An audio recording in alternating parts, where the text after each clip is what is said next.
ഇപ്പോൾ മാതൃഭൂമിയുടെ സ്ട്രിങ്ങർ കുറ്റ്യാടിയിൽ നിന്നും സുഗുണൻ ചേരുന്നുണ്ട്. സുഗുണൻ, ഈ മേഖലകളിൽ ഏതൊക്കെ മേഖലകളിലാണ് ഇത്തരത്തിലൊരു പ്രകമ്പനം ഉണ്ടായത്? വലിയ ഒച്ചയുണ്ടായിരുന്നോ? പരിഭ്രാന്തി പരത്തുന്ന തരത്തിലുള്ളൊരു ശബ്ദമായിരുന്നോ? കാവിലുംപാറ പഞ്ചായത്തിലെ കലങ്ങോട് ഭാഗത്തു നിന്നാണ് കൂടുതൽ ആൾക്കാർ വിളിച്ചത്. ഇവിടെ ഒരു വലിയൊരു ഇടിമുഴക്കം പോലെ തോന്നിയെന്നാണ് പറഞ്ഞത്.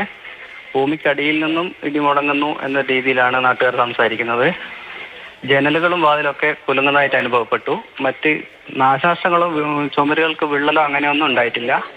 അതിലും വലിയ ശബ്ദവും ഒപ്പം തന്നെ വീടുകൾ കുലുങ്ങുന്നതായിട്ടുമാണ് അനുഭവപ്പെട്ടത്. ജനങ്ങളൊക്കെ ആ ഭാഗത്ത് നിന്ന് ഒഴിഞ്ഞു പോകുന്നത് പോലെയുള്ള തരത്തിൽ ഒരാശങ്കയുണ്ടോ? ആ തരത്തിൽ ജില്ലാ ഭരണകൂടത്തിന്റെ ഭാഗത്തു നിന്ന് എന്തെങ്കിലും വിശദീകരണമോ അറിയിപ്പുകളോ മറ്റെന്തെങ്കിലും ലഭ്യമാണോ ഈ അവസരത്തിൽ? ഇല്ല, ഒഴിഞ്ഞു പോകേണ്ടതായിട്ടുള്ള രീതിയിലുള്ള ഒരു ആശങ്കകളൊന്നും ജനങ്ങൾക്കില്ല. ഒരു 10:30 കൂടിയാണ് അനുഭവപ്പെട്ടത്, കുലുക്കം അനുഭവപ്പെട്ടത്, ശബ്ദം അനുഭവപ്പെട്ടത്. അതിനുശേഷം പിന്നീട് പ്രശ്നങ്ങളൊന്നും ഉണ്ടായിട്ടില്ല.